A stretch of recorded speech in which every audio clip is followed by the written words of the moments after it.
ORS అనేది WHO ద్వారా recommend చేయబడింది. మన చిన్నప్పటి నుంచి చాలా తరతరాలుగా చాలా ఇయర్స్ నుంచి చూస్తున్నది. అది మాత్రమే ఒరిజినల్ ఓఆర్ఎస్.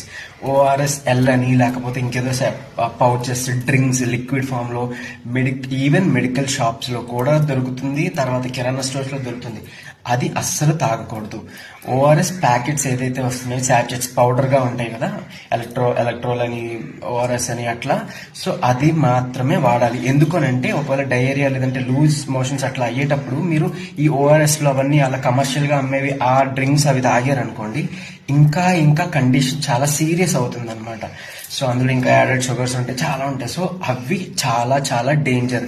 మనకి అవేర్నెస్ ఉండాలి. వాళ్ళు మెడికల్ షాప్ లో అమ్మినా కానీ మనం అవేర్ గా ఉండి మనం కరెక్ట్ గా యూజ్ చేస్తే సేఫ్ గా ఉంటాం.